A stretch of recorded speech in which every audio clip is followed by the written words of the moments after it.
If you want to change the world, start off by making your bed. If you make your bed every morning, you will have accomplished the first task of the day. It will give you a small sense of pride, and it will encourage you to do another task, and another, and another. And by the end of the day, that one task completed will have turned into many tasks completed.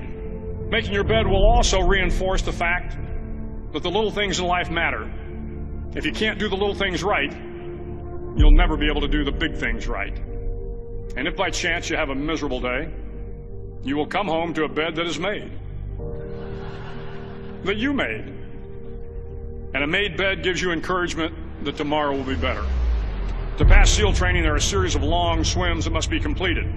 One is the night swim. Before the swim, the instructors joyfully brief the students on all the species of sharks that inhabit the waters off San Clemente. They assure you, however, that no student has ever been eaten by a shark, at least not that they can remember.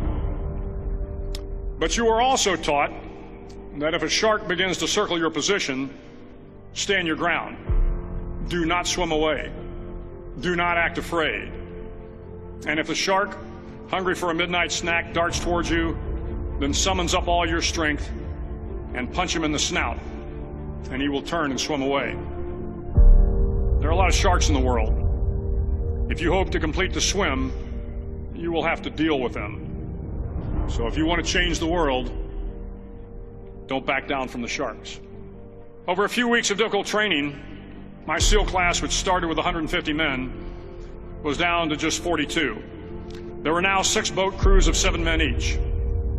I was in the boat with the tall guys, but the best boat crew we had was made up of the little guys, the Munchkin Crew, we called them. No one was over 5'5". The Munchkin boat crew had 1 American Indian, 1 African American, 1 Polish American, 1 Greek American, 1 Italian American, and 2 tough kids from the Midwest. They out-paddled, outran, and outswam all the other boat crews. The big men in the other boat crews would always make good-natured fun of the tiny little flippers the Munchkins put on their tiny little feet prior to every swim.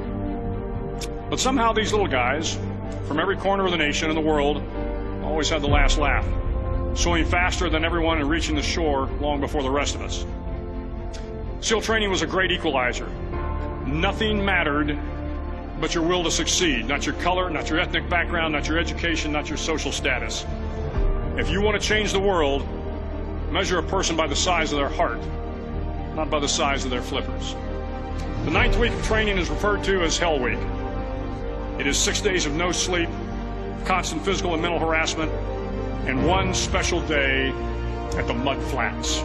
The Mud Flats are an area between San Diego and Tijuana where the water runs off and creates the Tijuana Sloughs, a swampy patch of terrain where the mud will engulf you. It is on Wednesday of Hell Week that you paddle down to the Mud Flats and spend the next 15 hours trying to survive the freezing cold, the howling wind, and the incessant pressure to quit from the instructors. As the sun began to set that Wednesday evening, my training class, having committed some egregious infraction of the rules, was ordered into the mud. The mud consumed each man till there was nothing visible but our heads. The instructors told us we could leave the mud if only 5 men would quit. Only 5 men, just 5 men, and we could get out of the oppressive cold. Looking around the mud flat, it was apparent that some students were about to give up. It was still over 8 hours till the sun came up. 8 more hours of bone-chilling cold. The chattering teeth and the shivering moans of the trainees were so loud, it was hard to hear anything. And then one voice began to echo through the night. One voice raised in song. The song was terribly out of tune, but sung with great enthusiasm.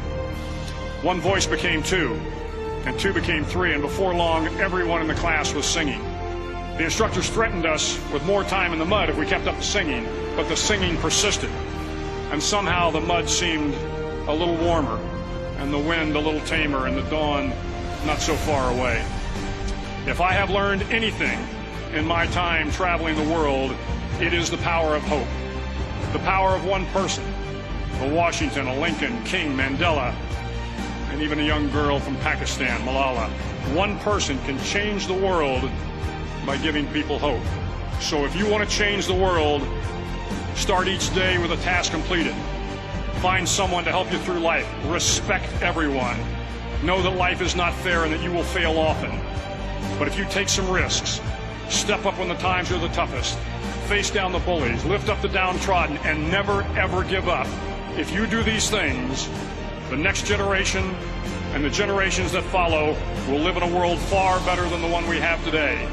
And what started here will indeed have changed the world for the better.